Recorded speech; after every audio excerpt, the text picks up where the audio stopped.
In this video, we're talking about why I disagree with Dan Loks on loans and what you really need to hear. Hey everybody, my name is Jonathan and welcome to my channel. Today we're talking about a guy who doesn't really need much of an introduction. He has a massive YouTube channel with just a little bit more subscribers than I do.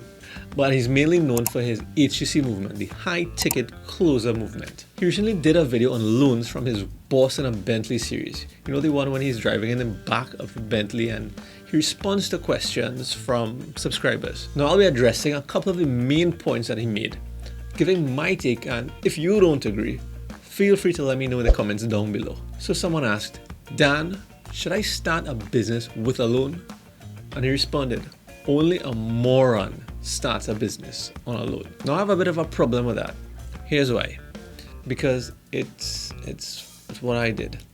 When I started my photography business, I took a loan and I was able to quickly cover the cost of that loan in a short time, roughly 6 months. So let me shed some light on my thoughts on why specifically I disagree with Dan, and in some cases, maybe even agree with him on some of his points. But first, I'd really appreciate if you smack the like button down below because it'll help get this content in front of a bigger audience. Thanks for that. I appreciate you. Now let's get into it. One of the points I want to address is when he says that you have no money, no skills. The worst time to start a business is when you have no money. While there is some truth to what he's saying, I think that depends totally on the individual.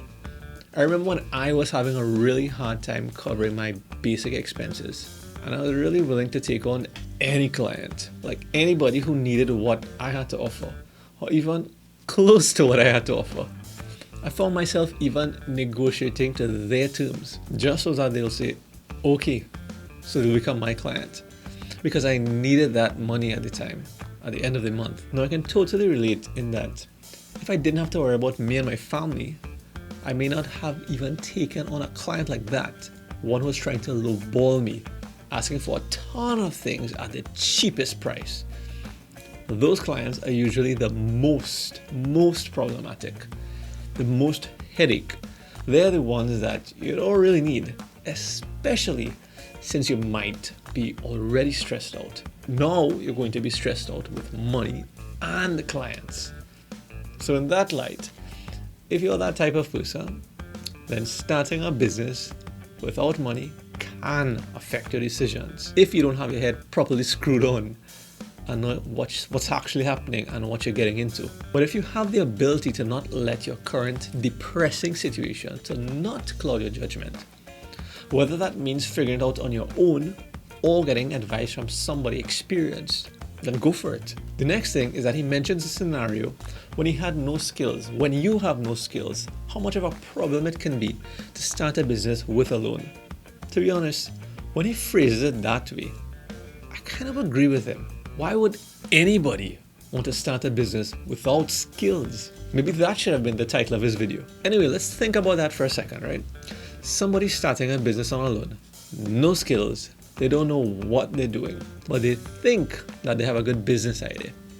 That's just crazy. Why would anybody take a loan if you don't have a clue what you're doing? If it's anything you can take away from that, is don't take a loan if you just have a business idea. You need to have some kind of proof of concept first. Well, let's say you wanted to become a wedding photographer because you think that's what's meant for you or it looks cool, and you want to take a loan to start that business. Then that makes no sense because you don't know anything about wedding photography yet. You don't know how to book a wedding. You don't know what you need to put together for somebody to even reach out to you. No idea about the business side of things. So I developed my skills to the extent where I realized I could make something out of this. And that's really because of the proof of concept. I didn't have the money as yet to grow. But because of the proof of concept, I knew that I would have been able to triple the investment via the loan, which I did. So I was able to pay back for the loan without incurring much interest. The third point is I really feel like you have to start somewhere. Now you don't have to generate a whole bunch of money in order to say I'm going to fully execute on this, but you need to be able to see and say that it has the ability to generate revenue, that you have the ability to generate revenue. So to use myself as an example, when I was starting a wedding photography business, I did not actually cover a large wedding at the time. But what I did was a concept shoot so that I can have a portfolio that would attract the type of clients that I wanted. I got some really good photos. However, the skill I was good at during that period was actually not photography, was Facebook ads, running an effective advertising campaign and generating leads. What I did was this. I was able to take those people, those leads who saw the ads, saw the pictures, contacted me.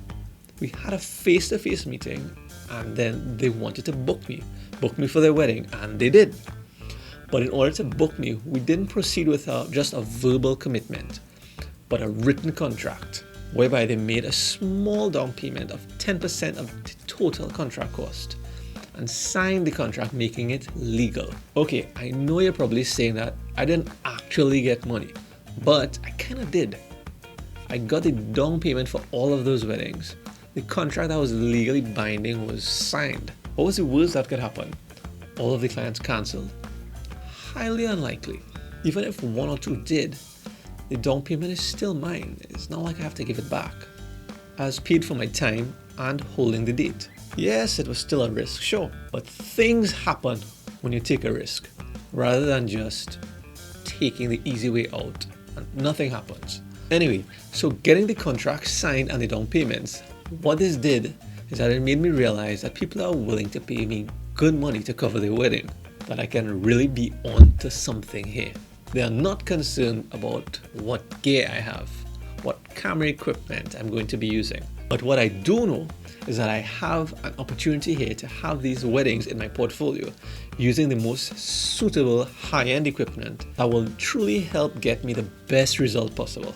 It would be way better to have their wedding using that dream equipment than what I had at the time. To recap, I made sure that when I was booking those initial weddings, that I would be covering the cost of the equipment in the cash I was being paid and going to be paid upon completion of my services. The equipment is the reason that I needed the loan. To be clear, the signed contracts for my services cover the cost of the equipment that I wanted to buy. So you think about it. With basic equipment owned at the time, I had weddings booked. If I wanted to make something of myself in the industry, of course, I had to raise the standard of my portfolio. I could have waited to buy it after all those weddings, but why wait? When I could photograph those same events with the correct camera, the camera that I really needed to get those good quality photos and give a better photographer experience as well at those first few weddings. I had some skills and it made sense to take those skills that I had, which is the photography and the ability to get clients, and now group it with the equipment to raise my standard and raise my price. The truth is, a lot of the other skills that he mentioned, like marketing, closing, leading, etc., you learn by actually doing, making mistakes, learning from those mistakes, taking courses online. You apply it and only then it really becomes a skill. Bottom line is that you need to have some kind of core skill and can prove that you can use it with your ability to make a sale, get a client. And if by investing in some kind of software or equipment, it will significantly improve the quality of your work and the customer experience, then I say, go for it. In this case, it's speeding up the process of doing what you need to be successful. But if you don't have the skill or skills yet, maybe you have the desire. Use that desire to learn first, because I think you can learn anything that you really put your mind to. Otherwise, what are you getting a loan for? Unless you're getting a loan to learn a skill and invest in yourself and develop your skills. Now, I'd like to ask if you know anybody who needed to hear this, please share this with them and then subscribe if you haven't done so already, so that you don't miss any videos like this one. Lastly, if you like this video, then you're going to want to check out this playlist next, and I'll see you in the next video.